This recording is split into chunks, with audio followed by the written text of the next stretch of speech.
गांव के किनारे एक पुराना जर्जर मंदिर था जिसमें एक बड़ी सी बुद्ध की मूर्ति रखी थी।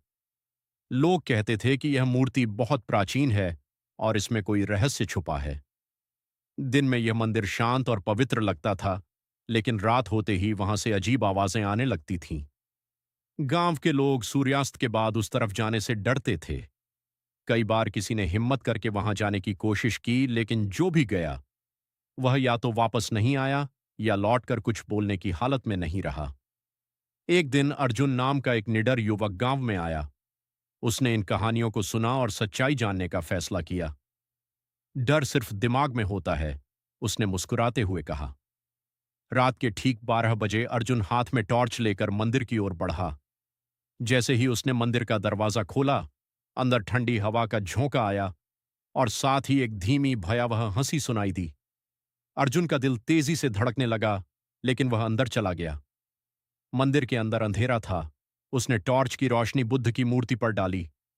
मूर्ति पहले जैसी शांत दिख रही थी, लेकिन अचानक उसकी आंखें चमक उठीं। अर्जुन चौंक गया। उसने पीछे हटना चाहा, लेकिन तभी दरवाजा अपने आप बंद हो गया। तुम यहां क्यों आए हो? एक भारी और डरावनी आवाज गूंजी। अर्जुन ने कांपते हुए पूछा, "क- कौन है?" मूर्ति के होंठ धीरे धीरे हिलने लगे। मैं वही हूं जिसे लोग शांति का प्रतीक समझते हैं, लेकिन इस मंदिर में मुझे शांति नहीं, अंधकार ने घेर लिया है। अर्जुन ने देखा कि मूर्ति का चेहरा धीरे धीरे बदल रहा था। उसकी शांत मुस्कान एक भयावह क्रूर हंसी में बदल गई। सालों पहले आवाज फिर गूंजी। एक तांत्रिक ने इस मूर्ति में एक दुष्ट आत्मा को कैद कर दिया था और तब से मैं यहां फंसा हूं। अचानक मूर्ति जमीन से थोड़ी ऊपर उठ गई। मंदिर की दीवारों पर परछाइयां नाचने लगीं। अर्जुन भागने के लिए दरवाजे की ओर दौड़ा, लेकिन दरवाजा खुला नहीं। अब तुम भी यहां से नहीं जा सकते। आवाज और भी खतरनाक हो गई।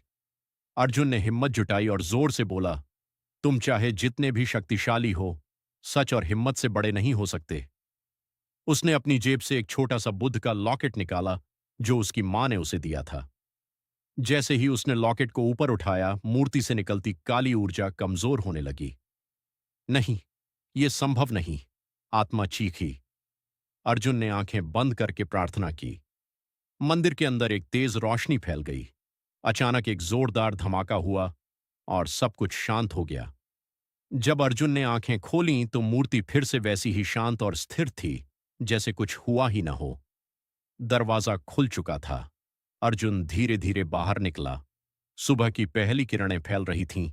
उस दिन के बाद मंदिर से कभी कोई अजीब आवाज नहीं आई, लेकिन गांव के कुछ लोग आज भी कहते हैं, कभी कभी अमावस्या की रात को उस मूर्ति की आंखें फिर से हल्की सी चमक उठती हैं और शायद वो अंधेरा अभी पूरी तरह खत्म नहीं हुआ है।